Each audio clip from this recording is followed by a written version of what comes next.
মিঠিঝোড়া ধারাবাহিকে আমরা দেখেছিলাম রাই অনির্বাণ একটা জঙ্গলে ঘুরতে গেছে কাউকে কিছু না জানিয়ে। হঠাৎ করে ওরা মনে করলো যে আমরা হারিয়ে যাব, সকলের থেকে দূরে চলে যাব। যেমন ভাবা তেমন কাজ, চলে গেল অনির্বাণ রাইকে নিয়ে। একটু একা থাকতে চায়, একা সময় দিতে চায় দুজন দুজনকে। অনেক ঝড়ঝাপটা ওদের ওপর দিয়ে বয়ে গেছে, সেই জন্য ওরা চলে গেছে জঙ্গলে। রাইও খুব খুশি, ঘুরে ফিরে বেরিয়েছে। ওখানে হাতি দেখা যায়। অনির্বাণ বলেছিল আমরা ভোরবেলা যাব, হাতির দল দেখব, তুমি যাবে তো?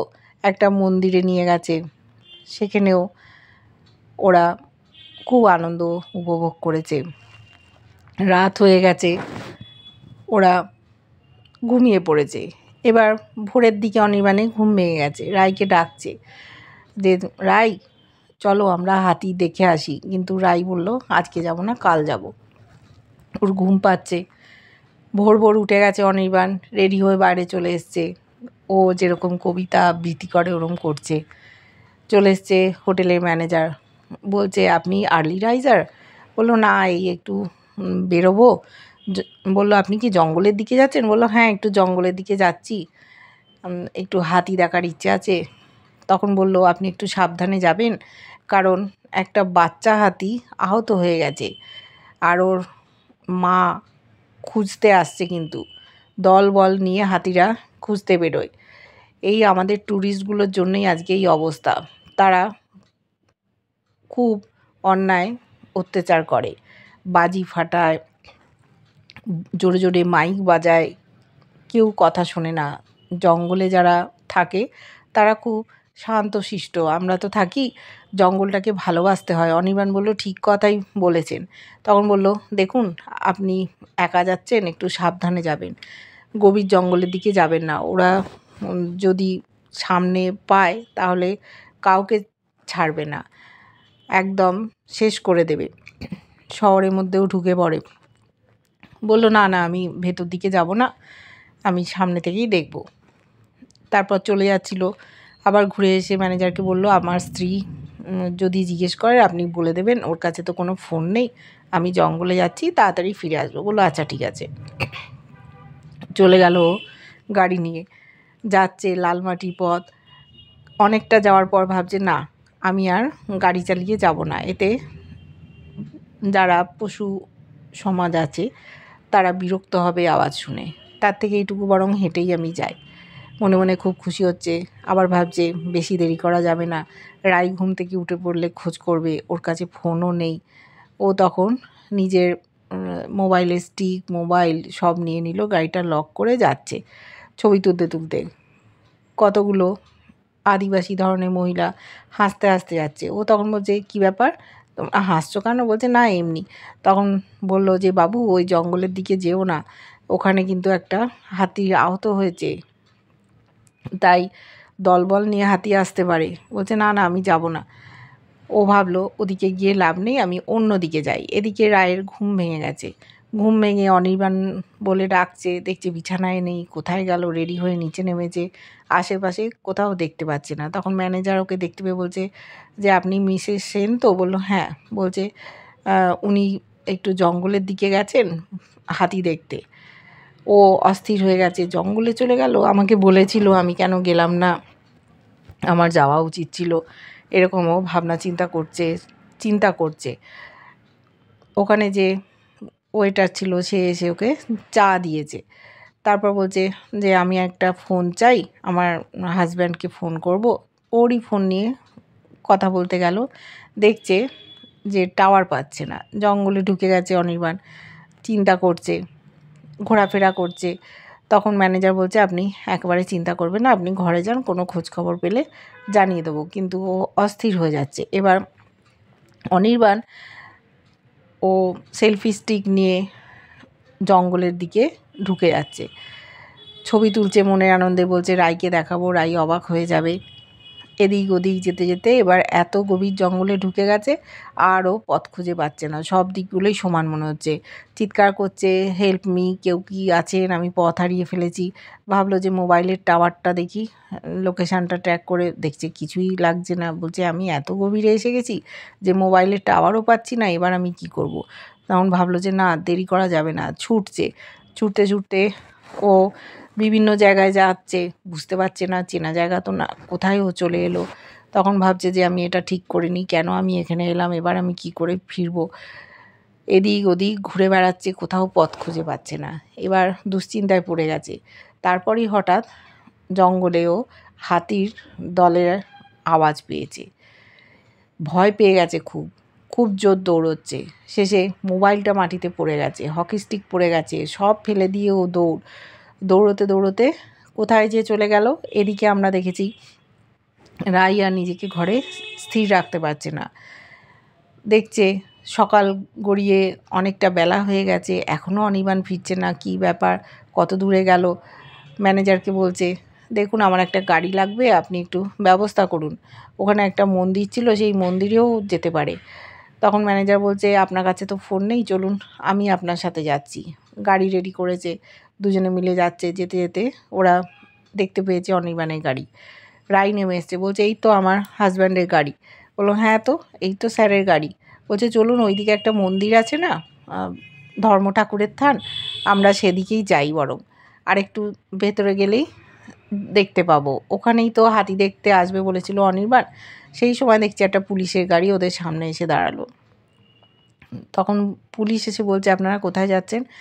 বলল হাত জোর করে রাই যে আমার স্বামী জঙ্গলে হাতি দেখতে গেছেন, আমরা একটু ওপাশে যাচ্ছি। বলছে না, সেই পারমিশন দেওয়া যাবে না। বলছে তাহলে আমরা একটু ধর্ম ঠাকুরের থানে যাই, ওখানেও দেখতে পারি। বলছেন আপনারা কোথাও যাবেন না, কারণ বাচ্চা হাতি যেটা আহত হয়েছিল সেই মরে গেছে। এবার সকলে দলবল মিলে চলে এসছে হাতির পাল, তারা যাকে পারছে মেরে ফেলছে, একজন মারাও গেছে। আর আপনারা চিন্তা করবেন না, আমরা বন দপ্তরের লোককে পাঠাবো, ওরাই খোঁজ খবর করবে, আপনার হাজব্যান্ডকে ঠিক অন্য পথ দিয়ে নিয়ে আসবে। কিন্তু রায়ের মন মানছে না। তখন বললো যে আপনার ফোন নাম্বারটা দিয়ে দিন আর একটা ছবি দিন আপনার হাজব্যান্ডও। বলছে আমার ফোন নিয়ে আসিনি। এবার ম্যানেজার বলল আপনারা আপনাদের ফোন নাম্বারটা দিন, আমার কাছে তো আই কার্ড আছে, আমি ছবি পাঠিয়ে দেবো। বললো যে আপনারা হোটেলে ফিরে যান, এখানে বিপদ আছে। খুব অস্থির হয়ে গেছে রাই, কোথায় গেল অনির্বাণ, কোথাও খুঁজে পাচ্ছে না, পুলিশও ঢুকতে দিল না। ওরা হোটেলে ফিরে গেল। ফিরে গিয়েও নিজে ঠিক থাকতে পারছে না, কি করবে বুঝতে পারছে না। ও তখন পায়চারি করছে। এবার দেখেছি ওর দাদা বিক্রম অফিসের কাজে হয়তো বেরিয়েছে, দাদাকে ফোন করেছে।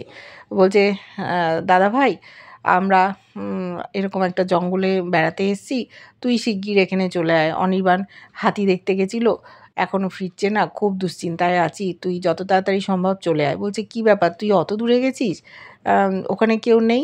বলছে তুই ঠিক করে থাক, স্থির হয়ে থাক, ও ঠিক ফিরে আসবে, তুই চিন্তা করিস না। বলছে না দাদা ভাই, আমার খুব চিন্তা হচ্ছে, তুই তাড়াতাড়ি চলে আয়। ও বললো আচ্ছা আচ্ছা, তুই চিন্তা করিস না, আমি আসছি, যেতে তো 3-4 ঘন্টা সময় লাগবে, সেইটুকু সময় একটু তুই স্থির হয়ে থাক। ও কান্নাকাটি করছে, বলছে তুই ওখানে থাক, ওখানে আর কেউ নেই, ওখানে সত্যি আর কেউ নেই, কেননা অনির্বাণও বেড়াতে এসছে। তারপরে ওটা উইকেন্ডও না, উইকেন্ডে ভিড় হয়, আর এমনি দিনে অত ট্যুরিস্ট আসে না। অনির্বাণ জানতে চেয়েছিল, বলেছে ম্যানেজার দেখছে রায় খুব ভেঙে পড়েছে। তখন বলছে যে ম্যাডাম, আপনি বরং হোটেলের রুমে যান, আমরা তো আছি, ফোন নাম্বারও দেওয়া আছে, আপনি চিন্তা করবেন না, স্যার ঠিক ফিরে আসবেন, সবই তো আমরা বলে এসেছি। ওরাও ভাবছে কি হলো, কোথায় গেল, এতটা বেলা হলো এখনও ফিরছে না। এদিকে আমরা দেখেছি জঙ্গলে অনির্বাণ যেন পড়ে গেছে, পায়ের মধ্যে রক্ত, বডিটা পুরো দেখা যাচ্ছে না, হাতির দলই হয়তো ওকে মেরে ফেলেছে। বেঘোরে প্রাণটা চলে গেল। রাই আর অনির্বাণ দুজনে যখন কাছাকাছি আসছিল, রাই বলেছিল যে দেখো, আমি তোমার কাছে আসতে চাই না, যখনই কাছে এসেছি কোনো না কোনো একটা বিভ্রাট হয়েছে। বলছে দেখো এবার আর কিছু হবে না, আমি যা ভুল করেছি আমি সব বুঝতে পেরেছি, আমি আর কোনো দিন এরকম ভুল করব না, তুমি একদম টেনশান করো না। বলছে না আমার খুব ভয় হয়, কিছু না কিছু একটা এমন বিপদ ঘটে যে আমরা দুজনে আবার ছিটকে যাই, আলাদা হয়ে যাই, আমাদের যেন এক হওয়াটা সহ্য হয় না। বলছে ওর মুখে আঙুল দিয়ে তুমি এইসব কথা বলো না, এই সব বলতে নেই, দেখো আমরা একটা সুখে সংসার করব, খুব সুন্দরভাবে থাকবো, আর কোনো রকম ভুল আমাদের তরফ থেকে হবে না। রায়ের এইসব কথাগুলো মনে পড়ছে, ও কান্নায় ভেঙে পড়ছে। বলছে অনির্বাণ তুমি কোথায় গেলে, কেন তুমি ছেড়ে চলে গেলে, আমি তোমাকে খুঁজে পাচ্ছি না, কোথায় খুঁজবো, খুবই দুশ্চিন্তা করছে, হাতির দল বেরিয়েছে, সবটা জানতে পারছে, মন খারাপ করছে ওর, কিভাবে ওরা দুজন আনন্দ করছিল, ওকে নিয়ে ঘুরে বেড়াচ্ছিল, সমস্ত কিছু মনে পড়ছে। ধর্ম ঠাকুরের থানে গেছে, নদীতে পা ডুবিয়েছে, জঙ্গলে গান গেয়ে গিয়ে ঘুরে বেড়াচ্ছে, কোথায় গেল অনির্বাণ, ওর উচিত ছিল একসাথেই যাওয়া। অনির্বাণ যে এতটা বিপদে পড়বে ও নিজেও বুঝতে পারেনি। এবার হঠাৎ করে ওর রুমে একটা ফোন বেজে উঠেছে, ফোন বাজতেই ও তাড়াতাড়ি ফোনটা ধরেছে, ধরে উপাস থেকে কি বলেছে আমরা জানি না, ওর তাড়াতাড়ি নিচে নেমে এসছে, পুলিশের লোক এসছে। পুলিশের লোক আর ফরেস্ট ডিপার্টমেন্টের লোকদের আমরা দেখেছিলাম জঙ্গলের মধ্যে ওরা ঘুরতে ঘুরতে মোবাইল ফোন এক জায়গায় খুঁজে পেয়েছে, তারপরে চশমা পেয়েছে, ওর স্টিকটা যেটা দিয়ে ছবি তুলছিল মোবাইলের স্টিক খুঁজে পেয়েছে, তারপরে দেখেছে বডিটা। ওরা ভাবছে দেখো বেঘোরে লোকটা মরে গেল, এখানে এসেছিল ছবি তুলতে, হাতি দেখতে, বডিটা কোথায় গেল সেটা আমরা এখনও দেখতে পাইনি, কিন্তু জিনিসগুলো নিয়ে এসছে পুলিশ। রায়কে বলছে দেখুন তো ম্যাডাম আপনি এগুলো চেনেন কি না। ও বলছে যেগুলো কি, আমার স্বামী কোথায়, এখনও আসছে না কেন, আপনাদের ফরেস্ট ডিপার্টমেন্টের লোক খুঁজে আনলো না। তখন দেখছে একটা প্লাস্টিকের মধ্যে অনির্বাণের ফোন, চশমা সব, ওকে ধরে নিয়ে এলো একটা মহিলা, সেও কান্না কান্না মুখ, বলছে এটা তো অনির্বাণের ফোন, অনির্বাণের চশমা, ও চশমা ছাড়া দেখবে কি করে, কোথায় গেল ও, আপনারা কি করছেন বুঝতে তো পারছি না, ওর সব জিনিসপত্র এখানে সাজিয়ে নিয়ে এসছেন, ব্যাপারটা কি, ওর জুতো টুতো সমস্ত কিছু ওখানে হাজির। এইবারে ওর মনটা কু ডেকেছে, কী হলো অনির্বাণের বুঝতে পারছে না। পুলিশও চিন্তা করছে যে অনির্বাণ সেন কিন্তু আর বেঁচে নেই, এই কথাটা ওকে এখনও জানানো হয়নি, শুধু জিনিসগুলো ওকে বলেছে এগুলো আপনার স্বামীর কিনা দেখুন। সত্যিই কি অনির্বাণ মারা গেছে, নাকি ওই রকমই পোশাক আশাক পরা অন্য কেউ মারা গেছে, যেটা অনির্বাণ বলে ওরা ভুল চিহ্নিত করলো। কি করবে রায় জঙ্গলের মধ্যে একা, কেমন লাগছে তোমাদের এই পরিস্থিতিতে পড়েছে রায় সেটা দেখে। অনির্বাণ আর রায় যখন এক হতে গেল, সমস্ত ভুল বোঝাবুঝি শেষ হয়ে গেল, সেই সময় এরকম একটা দুর্ঘটনা। তোমাদের মতামত জানিও, ভালো লাগলে লাইক কমেন্ট সাবস্ক্রাইব করে, যারা ফেসবুক পেজ থেকে দেখছো ফলো করে সাথে থেকো।